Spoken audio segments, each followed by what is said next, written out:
Hello, and welcome to the DCL Learning Series. Today's webinar is titled Accelerate Life Sciences Content Creation by Augmenting Industry Guidelines. My name is Marianne Callahana. I am the Vice President of Marketing at Data Conversion Laboratory, and I'll be your moderator today. Before we get started, I want to let you know we will allow time at the end of the webinar for questions and answers, so please write and submit your questions whenever they come to mind. If we don't have time to answer all the questions, we will get in touch with you personally after this webinar. This webinar is being recorded and it will be available from our website at dataconversionlaboratory.com. Before we begin, I'd like to provide just a brief overview on Data Conversion Laboratory, or DCL as we are also known. Our mission is to structure the world's content. Content can unlock new opportunities for innovation and monetization when it has a foundation of rich structure and metadata. For content to be easily discovered and used across various platforms, it should be converted into an XML format from which machines can extract pertinent information.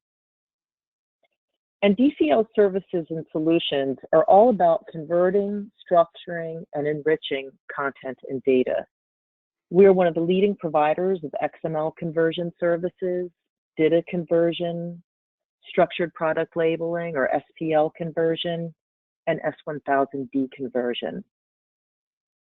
DCL is best known for its excellent customer service, as well as working with complex content and data challenges. And we work across many industries.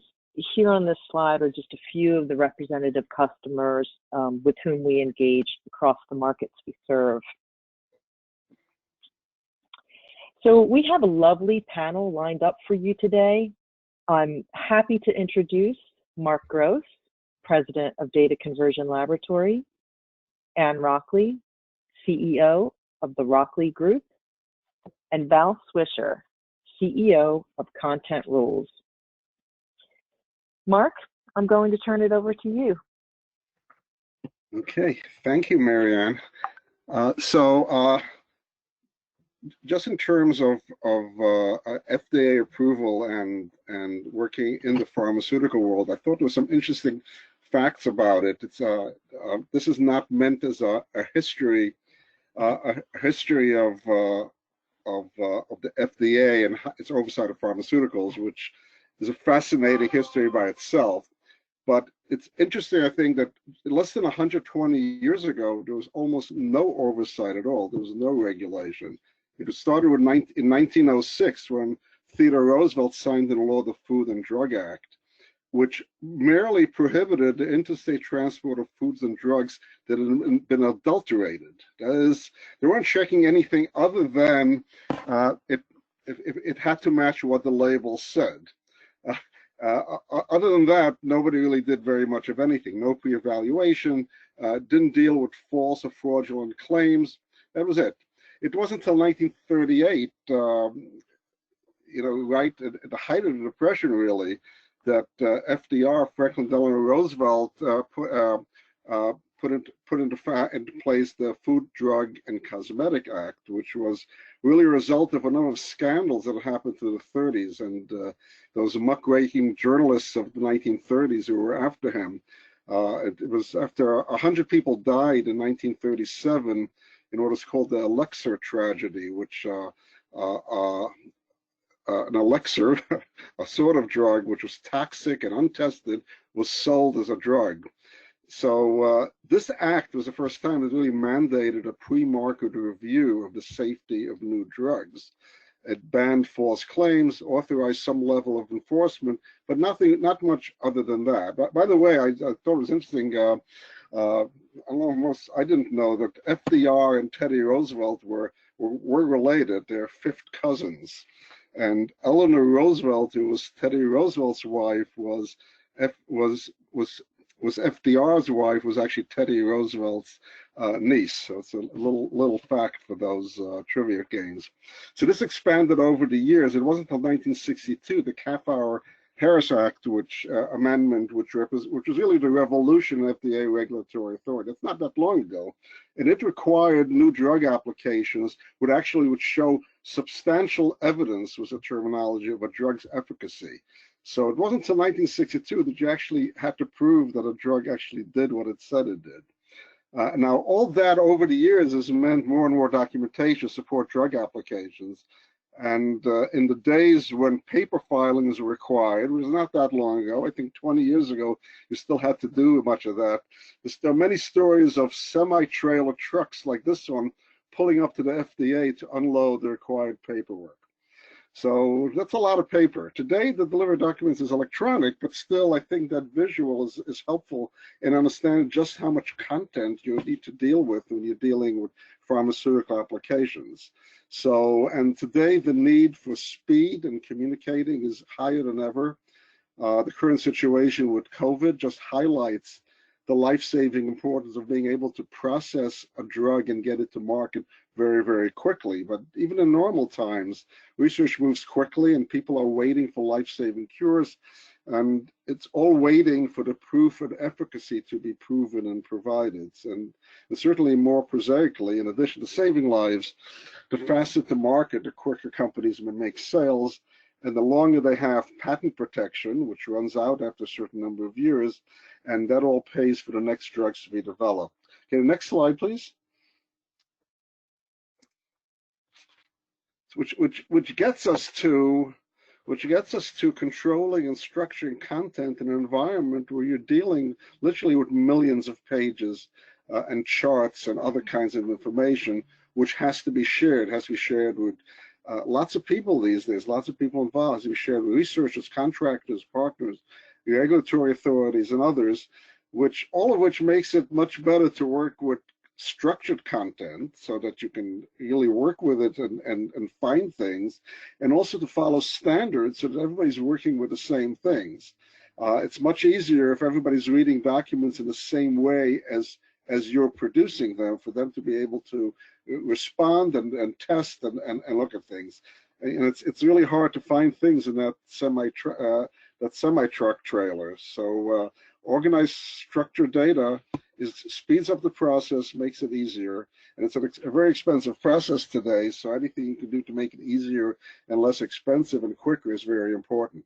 So to speak to this today, it's my pleasure to have with us two world-renowned experts in the field, Ann Rockley and Val Swisher. And I will now turn over the microphone to Val to introduce herself. Thank you so much, Mark, and thanks for having me on this webinar. And hi, everybody. My name is Val Swisher, and I am the CEO of Content Rules. I have a fundamental belief that content should be easy to read, efficient to create, and cost-effective to translate. We're going to be talking about aspects of that today. I am the author of 3 books. My third is Global Content Strategy, a Planner. And in October, I will be releasing my 4th book, which will be called The Personalization Paradox: Why Companies Fail and How You Can Succeed at Delivering Personalized Experiences at Scale. And boy, that's a mouthful. Next slide, please. So I started the company in 1994. We have worked with hundreds of customers. We've worked on thousands of projects. We are extremely proud to be the exclusive licensee of the Rockley method. We are hand-trained by Ann Rockley, which doesn't get better than that. We are also very proud to be a partner with DCL. And with that, I will turn over to Ann. And next slide, please. Thank you, Val, and thank you, Mark. So I'm Ann Rockley, and I am CEO of the Rockley Group. And I was named the mother of content strategy, mainly for really introducing the concepts of content strategy to the industry through my first book, Managing Enterprise Content, a Unified Content Strategy. Over the years, it's been even more important for me to develop methodologies to help people understand concepts, to find better ways of creating and delivering content. As part of that, I was the creator of the Intelligent Content Concept and the Intelligent Content Conference, which helped others to focus on putting content together in a more effective way. And yes, I do have Master of Information Science. So as I mentioned, Managing Enterprise Content, that's the first book. There's Intelligent Content, a primer. I have worked in the industry as a consultant for more than 30 years, but in particular in life sciences for over 20 years. And I've worked with life science materials from many different perspectives. So from clinical, so dossier information and labeling, and also from promotional, from the marketing perspective. So we are industry experts in structured component-based content strategy, content reuse strategies, and structured content management systems, helping companies to select the most effective one for their needs. We also work with content global strategy, and we always work with content rules when we're focused on a global environment. Next, please. These are our clients, and as you can see, we have worked across many different areas of life sciences, from pharma, medical devices, healthcare organizations, a variety of different types of companies in this area for quite a long time. Next. So I wanted to start off by talking about the pressures that life sciences companies face today. And obviously the first one is time to market. There's a huge pressure to get your products approved and out to market first. Because when you get it out there, you do acquire a very large share of the market. Anyone following behind will not get quite the same breadth and depth of the market as they go forward. So when we've got that pressure on time to market, we also have increased shareholder expectations. And they're looking for profit, obviously. There's increasing competition. We see it over and over again that there may be many different companies who are developing similar types of drugs or medical devices at any point in time. And again, it's extremely important to find the best method for getting your product approved, which means lots of content, as Mark said, and getting out to market. There's also increasing regulation. There's always been, well, not quite always, according to Mark, but there's an emphasis on making sure that the products that you create and deliver meet the standards, that they are effective, and that we are increasingly making people aware of any potential contraindications. So we see regulations increasing and changing all the time, and we have to be able to adapt our content quickly to meet those changes. Next. So to continue on in the concept of issues, it is difficult to manage content, especially large volumes of content. You know, hundreds and hundreds, the equivalent of hundreds and hundreds and hundreds of thousands of pages of content, to make sure that the content is valid, that the content is of good quality, that it's meeting all the regulatory and legal requirements, and that you can create it and assemble it and get it out to the health authorities of FDA and EU and others as quickly as possible and with minimal cost.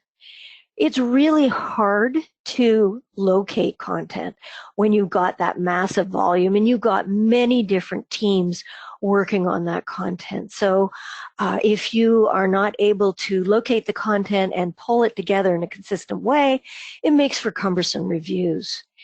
And often within an organization, there are many different standards for how that content is created, especially if you have quite a diverse product line.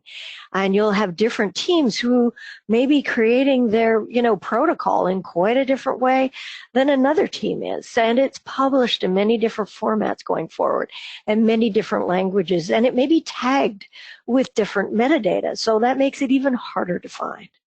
Next, please. So content, we have found as we've done our analysis over time with each and every organization that we worked with, it is inconsistent from document to document. It's very difficult to find all occurrences of content to ensure that it's consistent. Copy paste is just not sufficient anymore. You cannot trace. You do not have an audit trail with that. Cost of translation is very high as you move into the label and you start sharing your content out to the organizations that will use your product. And because content's inconsistent, you end up with content being translated and retranslated and retranslated. As I already mentioned, competition means timelines are shorter. We have seen R&D productivity declining where companies are putting huge sums of money into R&D, and it's not always profitable at the other end. Costs are increasing for a variety of different reasons, and of course, compliance. Next. So what is the challenge? Worked with hundreds of companies over the years, and while there is, to a certain extent, a set of standards that everyone follows, ICH being one, which provides a structure for a lot of your materials and some authoring guidelines, some writing guidelines associated with it. But it is fairly open, and there can be a lot of variations in that. And one of the drawbacks with ICH is it was never designed for modular reusable content. And we do have research that proves if you can create your content in a modular way in components and then design it, write it first, and then reuse it across your document sets, you can speed up your time in terms of development and to market quite significantly. So just in the last couple of years, can we go back, please? Just in the last couple of years, we've started to see a lot of discussion around Trendcelerate Biopharma Inc. And this is very fascinating because it is providing guidance for modular reusable content. But one of the challenges with Trendcelerate is that it is a private organization with members that join it, so that it's not necessarily as accessible to everyone across the board. Next. So what's the solution? A unified content strategy.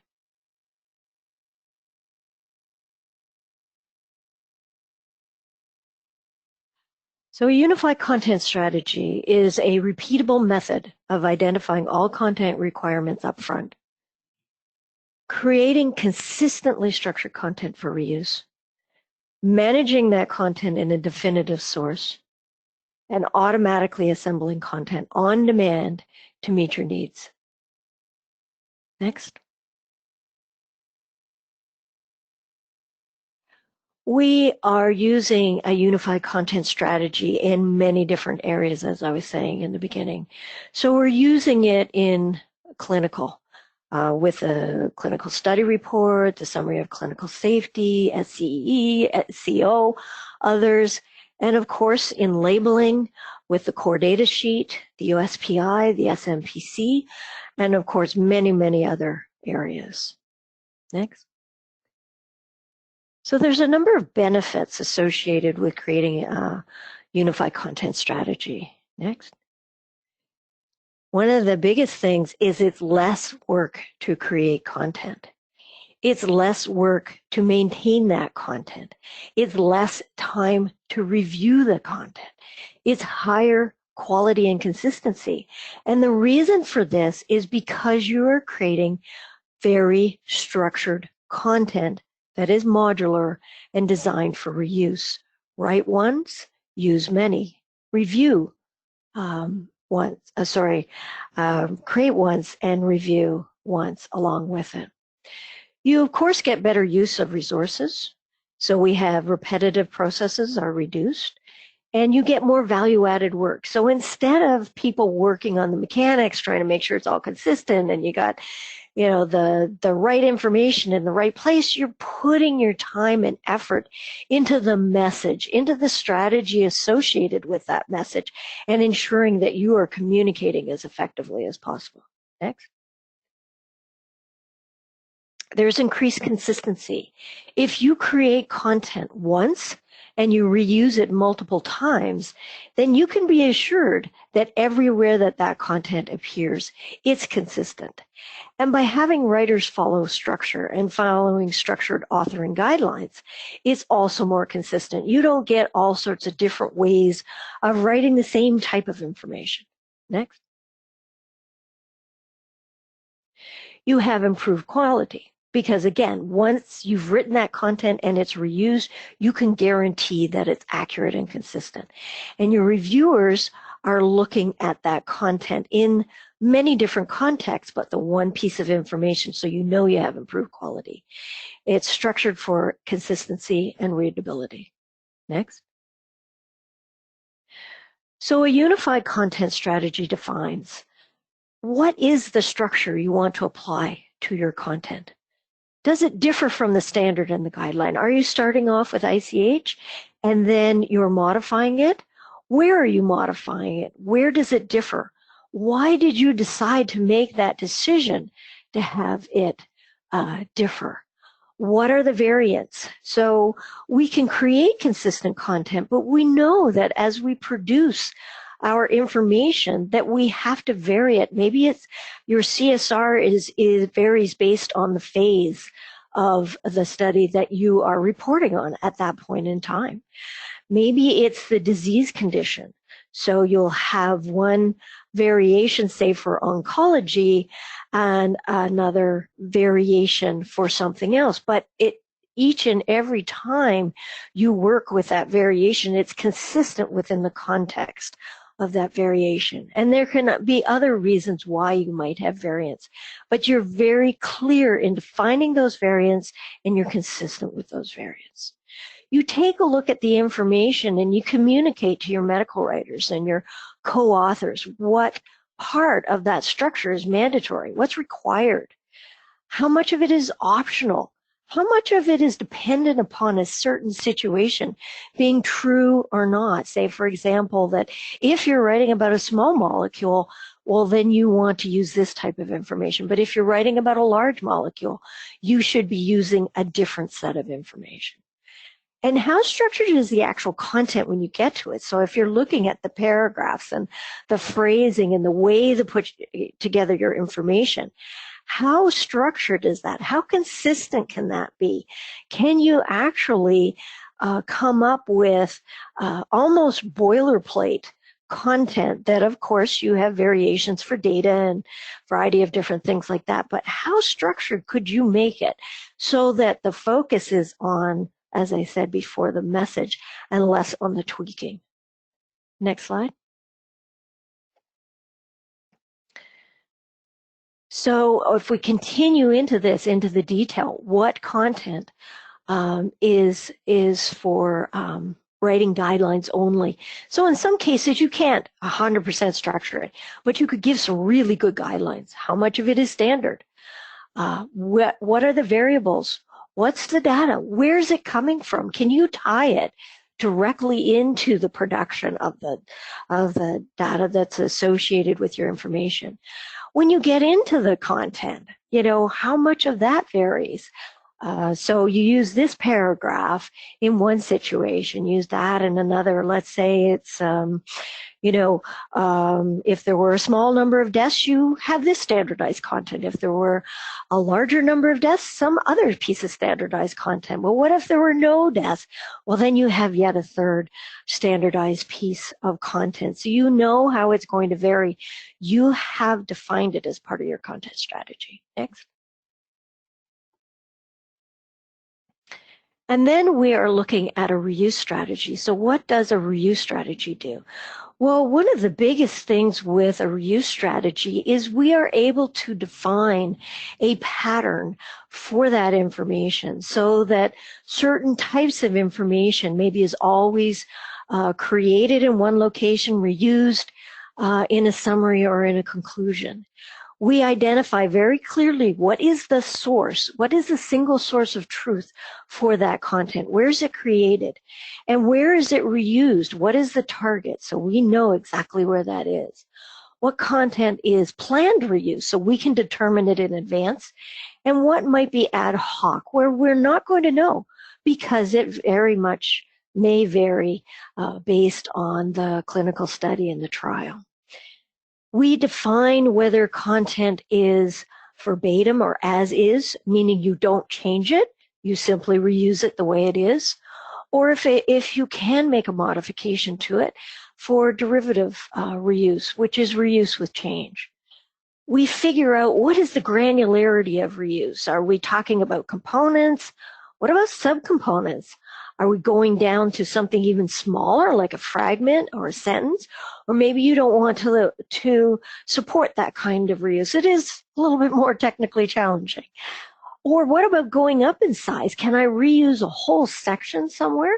Where can I reuse that section? This is all part of your planned reuse. And once you know all this information, if you're going to carry your content into something like a structured content management system, you can define how content will be reused, whether it's automated or manual. So based on your reuse strategy, you can auto-populate downstream documents with a clear definition of planned reuse. Next. So there are multiple pieces of a content strategy, the content model, and the reuse map. Next. We have sequential reuse, which is, I'm showing an example here just visually. I'm just showing 4 different documents that are common. So the CSR, the SCS, the SE, and the CO. And sequential means that you're reusing that content from document to document. And you may then use it from where you reused it, you reuse it again. Next. Next slide, please. Then what many companies are moving towards is a single source of truth. This is particularly important in a structured content management system. So then you have a library of content and you reuse from that library. So the content is first created, the blue, and then reused into the CSR. And you can see how it comes out of the library into the CSR, the SCS, the SCE, and the CO, and we can see that being pulled across. Next slide, please. We can also have reuse within a document, so intra-document reuse. So you could create it early on in the document where it's more explanatory, and then you pull some of that key information into a summary or a conclusion. Next.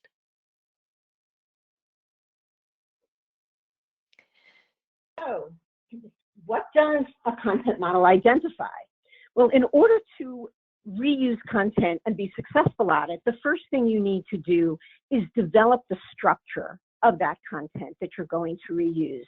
So when we create a content model, we're doing many things, and among them, we're separating the content from the format, because the ultimate format of that same content will vary from use to use.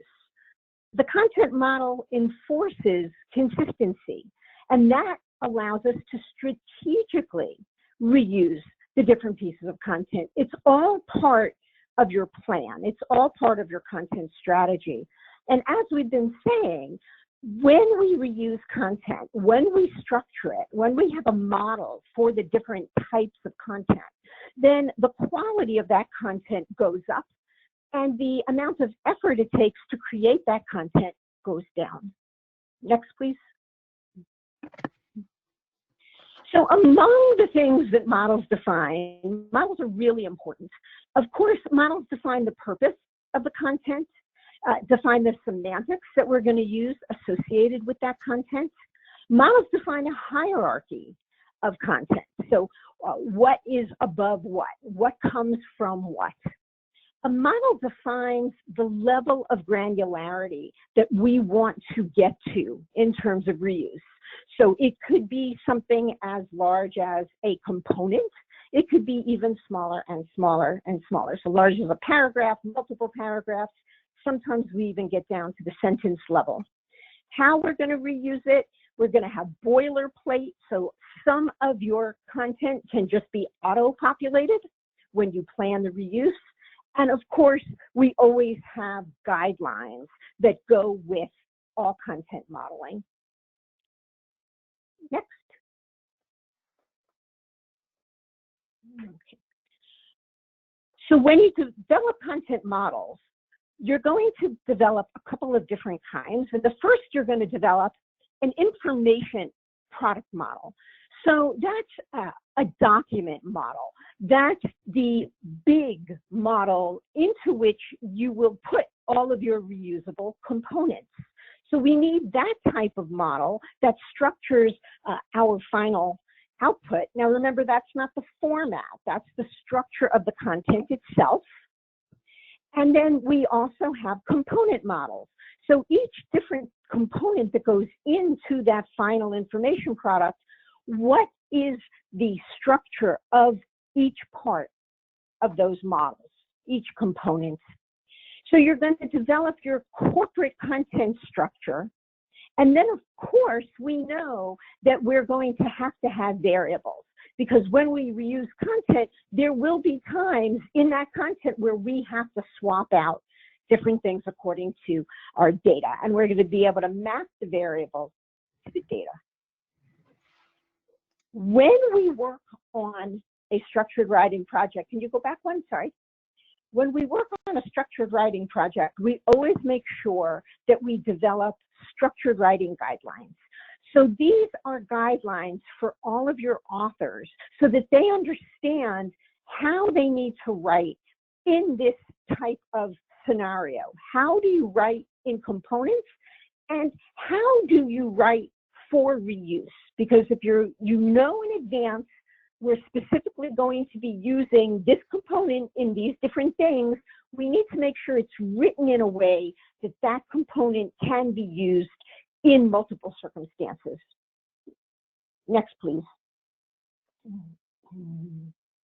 So this is an example of a content model. It's only a fragment because you can't possibly see the whole thing on a slide. And it's a simple one. It's the prescribing information. And so the label, we have a fairly basic structure down the left, which is consistent, typically from organization to organization. But we're starting to, as we get into the model, we want to understand the usage. Is it mandatory or is it optional? So the M for mandatory. A black box warning, obviously nobody wants that in their label. So it is optional. And we have a statement in terms of when you would use that or when you wouldn't.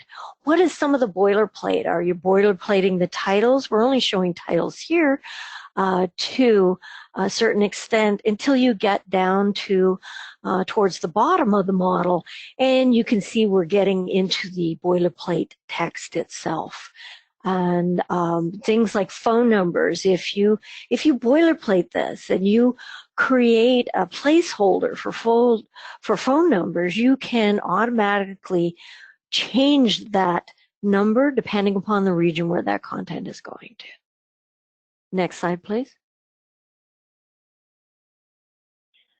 So in order to be successful reusing content, we really need to plan it as much as possible in advance.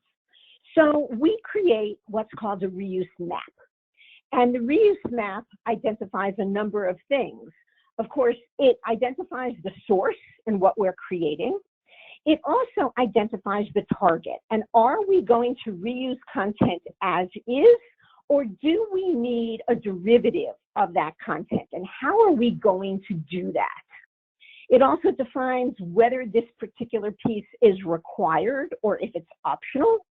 And then it defines the condition. What must be true in order to be able to reuse the content? Next, please. So this is an example of a reuse map. Again, a fragment. They can get very, very large. We just showing it here. Generally, the development does take place in some sort of a spreadsheet, but then we can see a CSR section where the content is created. So the C for create, where in what section is it reused in the SCS, in what section is it reused in the CO, are there any conditions associated with it? So adverse events that led to dose modification. Well, if dose modifications were permitted, then you're going to have that section, but otherwise it will be deleted.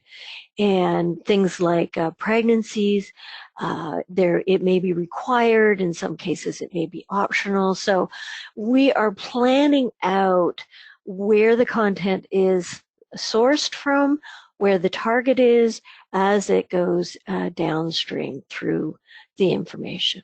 Next, please. So when you're using content models in the reuse map, there are a bunch of things you need to do. One is we're going to have some authoring templates. So we're going to have to guide the creation of those templates. And as we've been saying, we really need to have structured authoring guidelines so that everybody understands how to create the content and the different things that are put into place in order to support the structure. We generally build these templates in the structured content management system, and we set it so that it auto-populates where it's supposed to. And of course, it supports the automatic creation of content. That's what reuse and modeling permits. Next, please. So the ecosystem of structured content is a bit different from what we're used to. So let's look at the components of that. Next, please. This is the end product, and I'm going to go through each piece of your structured content management system. So next, please, we'll start with the first part. So we start with content components. So again, these are small chunks of content that are reusable. They're created according to the structures that we have defined. So we've defined the structure of it, and now we actually create these components in individual chunks. Next, please. Along with creating each component, we need to make sure that the components are tagged with the appropriate metadata, because we need to make sure that, first of all, everything is categorized. And in order to reuse content, we actually have to find the content. And we need to tag the content in such a way that we can go back to that library and find the content when we need it. Next, please. This information is all stored in a structured content management system. And this is the library that we were referring to earlier. A structured content management system is essentially a database. It's a database that contains these small chunks of content organized using a taxonomy, which is usually hierarchical, but could be flat. And each piece of content that goes in, each component, is tagged with the metadata that we need to help categorize it and, again, find it when we need to find it. Next, please. It's at this point, when the content is created and we're putting it into the SCM, that we can also apply various content optimization techniques. So, for example, we need to make sure that our terminology is consistent throughout everything that's going to be in one of our deliverables. It could be disastrous if we don't consistently use the same terms all the time. This is where we can optimize the content, where we can apply quality scores to the content to make sure that each component is at the highest level of quality that it can be. Next, please. And we also store all of the localized versions in with the target. And this is really important because that keeps all of our localized versions in sync with our original source. So if I make a change to a small component and that change needs to go out for translation, well, we really only want to send that one small component to translation. There are many reasons not to send everything back to translation, including quality, consistency, and of course, speed, time to market, and cost. So this is your entire structured content management system and all the different pieces that you need to develop and use content in this way. And with that, DCL now plays a very big role in the process, and I will pass it over to Mark. Okay. Well, thank you very much. Well, that was terrific, Val, and that really was terrific. I guess the next step is, well, how do you get started? Do you have to build all this from scratch, and how do you get all those documents that you've been building for the last few years into a system like this? And that's a place where DCL plays. I mean, we first of all, we do have the technology that'll let us take your documents in whatever form they are and turn them into this standardized system. And whatever the standard is that you end up choosing, because as we saw, there are a lot of guidelines and there are specializations in terms of how you're going to use this data.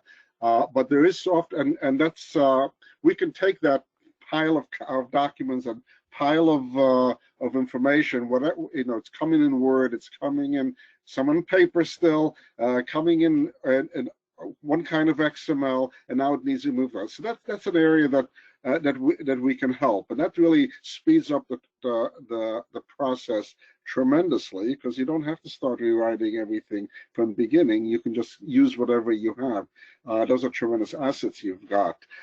And next slide. And the other tool I just wanted to talk about is we've talked a lot about reusable content and reusable pieces of content. The question is, how do you find all that? Because chances are, if you've been working for years on various kinds of documents, those pieces are already in the documents, and they've changed a little bit. They duplicate. The same section might appear in 100 different documents.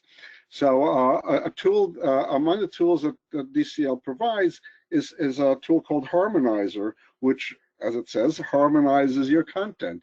It'll go through an entire set of documents, 100 documents, 1,000 documents, 1,000,000 pages, and identify all the paragraphs or all the sections that are either identical, or, and this is very important, or are similar to each other, because things morph as they go from one place to another. People add commas and semicolons, or take them out, or they change a word. So it identifies the ones not just identical, but also the ones that are similar, and produces charts like this, which are summary charts. But also, if we go to the next slide, it also produces more detailed kind of information. It identifies all the paragraphs in a document that should be looked at that have close matches to each other, and actually breaks that down. If we go to the next slide, breaks it down so that you can actually look at and see how are they similar, how are they different. For example, this match group, if you look down, is a variant A and a variant B. They're only different by a couple of words. In one section over there, it says third party, and in the other one it says other. Well, that's pretty much the same, and you may choose to normalize on one of those, and then use that throughout your document set.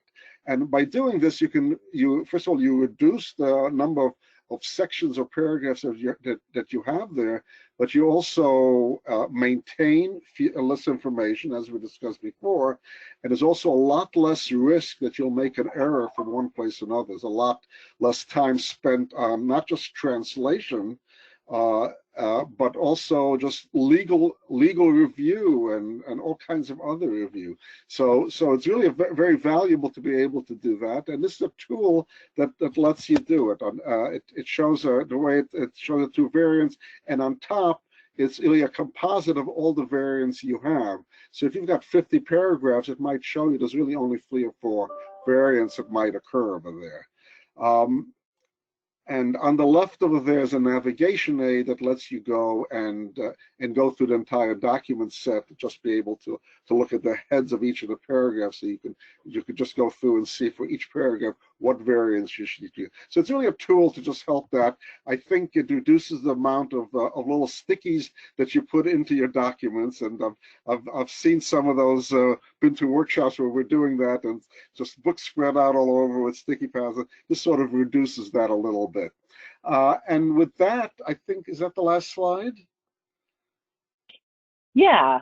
I think it is. We are opening up for questions, and we have a couple questions coming through.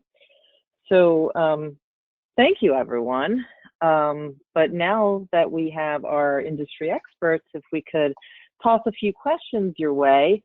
I think one great one, just to sort of set the stage, is you talk about structured content management system, but could you just quickly clarify how that's different from other types of CMSs, like a web CMS or an enterprise CMS?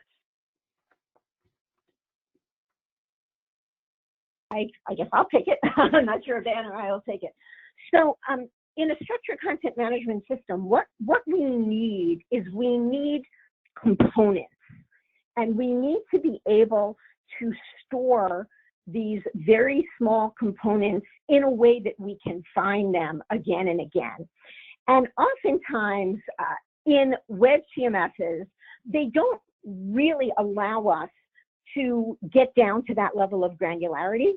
We also need a lot of tracking information, and not all web CMSs can develop that tracking information.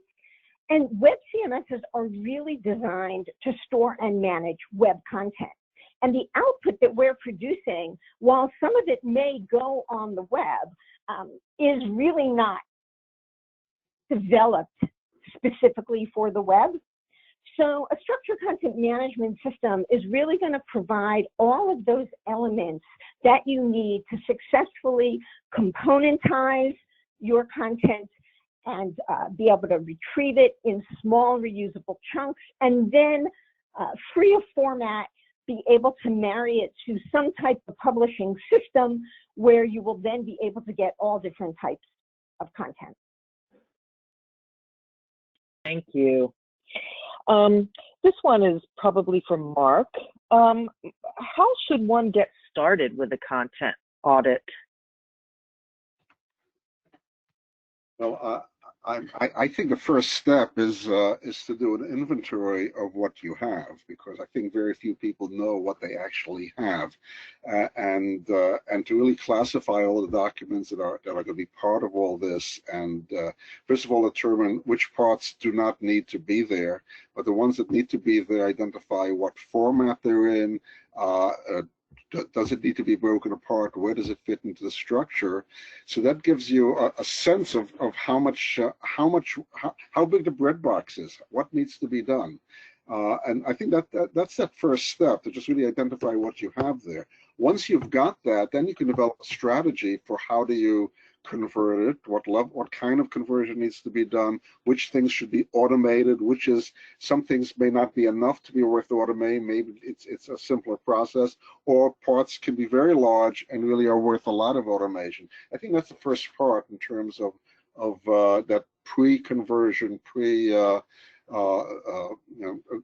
the pre-implementation kind of step, and which you done really early, because that really gives you a sense of what you've got, and develops just the whole sense of what you're going to need. It's also valuable for knowing how big a CMS you need, all those kind of things. Mm-hmm. Thank you. This one's likely for Anne. Where have your life sciences and pharma companies found the most bang for their buck in terms of content reuse?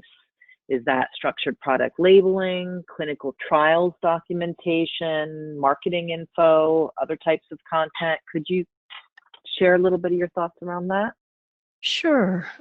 Many organizations start with the label because the label is a small set of content. So the core data sheet, most companies have been manually creating a core data sheet over the years, where they often have an Excel spreadsheet or maybe a very elaborate Word document, and they start to implement structured content, and from the core data sheet out to the USBI, from the core data sheet out to the SMPC, and then out to the local labels.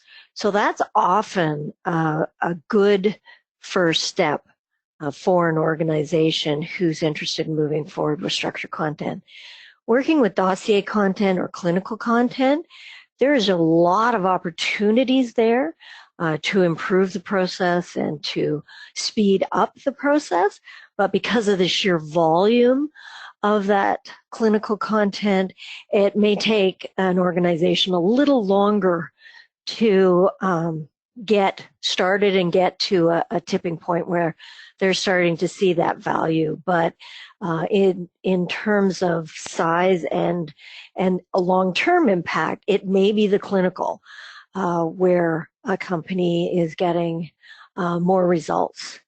And then in marketing, we absolutely see some opportunities for reuse, particularly of that content that must remain the same. So, a contraindication or, a variety of different things like that, where if they can put those very specific must stay the same content in, and then they can be creative around the message and the other information, there's opportunities there as well. Thank you. So this is sort of a twofold question. How long does a content strategy take to create, and who should be involved in creating one? That's a good question, and it always depends. It depends upon the kind of content that you're working with. So as I mentioned, the label, that could be done fairly rapidly. So it is possible to do the analysis and the content models and the reuse strategy in typically 6 to 9 months, and start seeing results within the year, or definitely within just the beginning of the second year. So that will go more quickly. With dossier content, as I said, it does take longer, and you really need to structure more than one document. So say the CSR and the SCS, you need to do 2 before you really start to see the benefits of that. And it will take longer to do that. It could be a couple of years.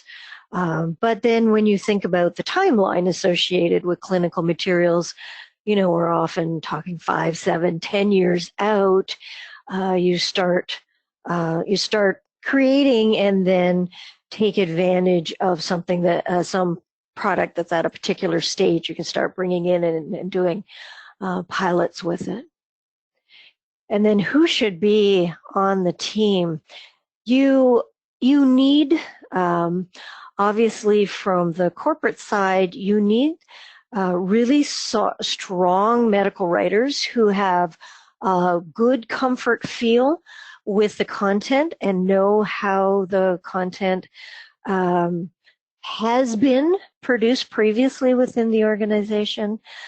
Co-authors, often you might have a variety of different types of co-authors in your organization. They're very important to have as part of the project, because they're often the decision makers who say, yes, this content is good, or no, we cannot go forward with this. And they often set the strategy.